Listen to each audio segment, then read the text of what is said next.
नमस्कार मित्रों, मैं हूं भूपेंद्र सिंह राठौड़। आपके सामने फिर से एक नया वीडियो लेकर प्रस्तुत हुआ हूं। बोल बागेश्वर धाम सरकार की जय, बोल सन्यासी बाबा की जय। मित्रों, आज हम जिस विषय पर बात करने वाले हैं आप लोगों से, उस कहानी का शीर्षक रहेगा दशरथ के घर राम। कहानी का शीर्षक रहेगा दशरथ के घर राम। तो मित्रों, आज जो हम आपसे बातचीत कर रहे हैं, इससे बहुत ही अच्छी बात आज हम होगी हमारी आपसे कि मित्रों, कभी आपने सोचा कि भगवान राम महाराज दशरथ जी के ही घर क्यों हुए? क्योंकि दशरथ जी बहुत ही धर्मज्ञ राजा थे, बहुत ही वीर, बहादुर, साहसी और कर्मठी,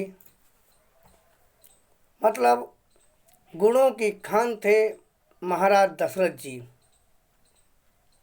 उनके उत्तम आदर्श थे, इसीलिए भगवान राम महाराज दशरथ जी के यहाँ पैदा हुए। इससे मित्रों हमारा भाव एक और है कि अगर हर घर में हर पिता महाराज दशरथ जी के आदर्शों वाला हो तो मैं दावे के साथ ये बात कहूँगा कि हर घर में राम जैसा पुत्र होगा। लेकिन बड़े दुख की बात है कि आज हमारे समाज में लगभग 70%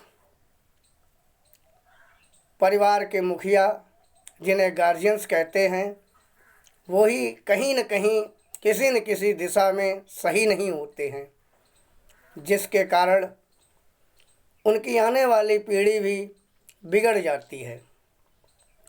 अच्छा मित्रों, आप ही सोचो कि एक पिता जो अपने पुत्र को उत्पन्न करता है, फिर वो पुत्र आगे चलकर अपने पिता से विवाद करे, इतना साहस उसमें कैसे आ जाता है? इसके दो ही कारण हो सकते हैं मित्रों। या तो वो पुत्र खराब है, या फिर पिता के द्वारा कुछ आदर्शों की कमी रही जो बच्चे के अंदर नहीं पड़ पाए। मित्रों, घर का माहौल बहुत अच्छा बनाना चाहिए,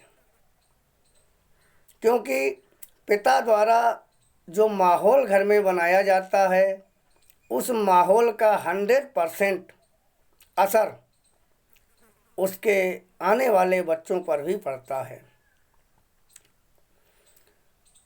कहा भी गया है कि बाढ़े पुत्र पिता के धर्मा, खेती उपजय अपने कर्मा।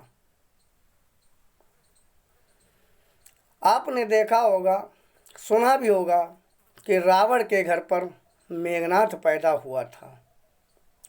महाराज दशरथ के यहाँ राम जी पैदा हुए थे और रावण के घर पर मेघनाथ पैदा हुआ था।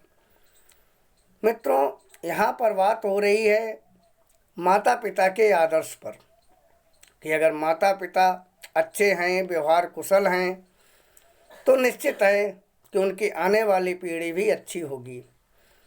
किसी घर में अगर माता धर्मपरायणा है, अगर वो भिखारी को श्रद्धा से भीख देती हैं, तो उस माता की पुत्री भी आगे चलकर भिखारी को भीख देगी।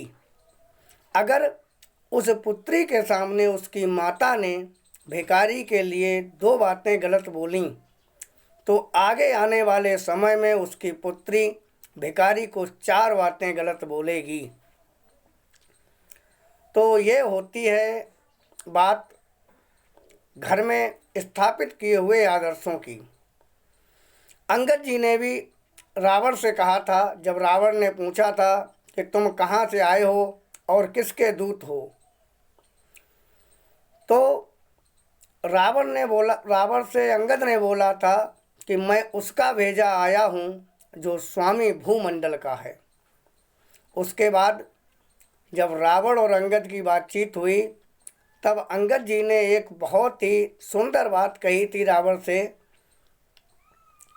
कि जिस घर का मालिक नाबालिग हो वह नौका अवघट घाट सदा। कि जिस घर में मुखिया समझदार नहीं होगा तो उस घर की आने वाली नस्ल भी समझदार कभी नहीं होगी। मित्रों, वर्तमान समय में मुखिया बहुत बुद्धिमान चाहिए। पहले का समय दूसरा था। तब बुजुर्गों की जो पहले वाली पीढ़ी थी वो भी बहुत सीधे हुआ करते थे, भगवान के भक्त हुआ करते थे, धर्मपरायण हुआ करते थे, तो उनकी पीढ़ियां भी वैसी हुआ करती थीं। लेकिन आज वर्तमान युग, इसे कहना चाहिए पैसे वाला युग, इस युग में कोई किसी का नहीं रह गया। एक पिता भी गरीब पुत्र का आदर नहीं करता, वो भी अपने गरीब पुत्र को पागल ही समझता है, चाहे वो पुत्र कितना भी अच्छा क्यों न हो।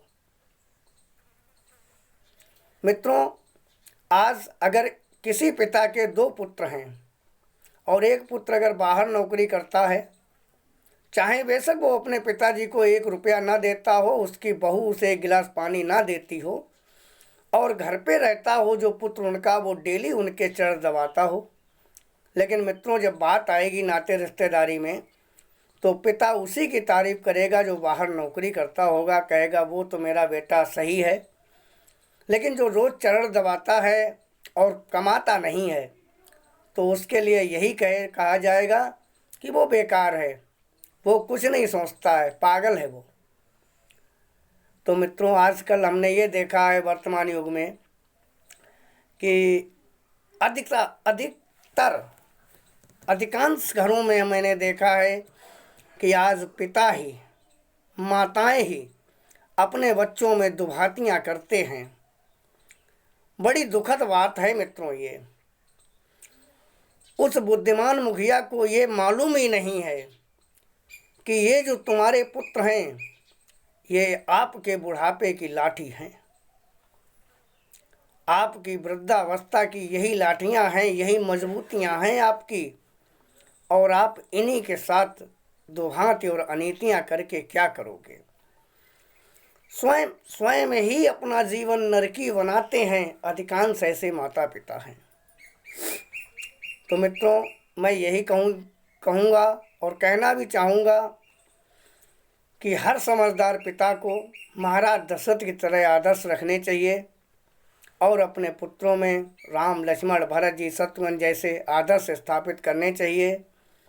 अगर आपके आदर्श अच्छे होंगे तो आने वाली पीढ़ी भी अच्छी होगी। अच्छा मित्रों, इससे ज़्यादा इस वीडियो में हम आपसे क्या बोलें। हम अपनी वाणी को यहीं पर विराम देंगे। जय भोलेनाथ।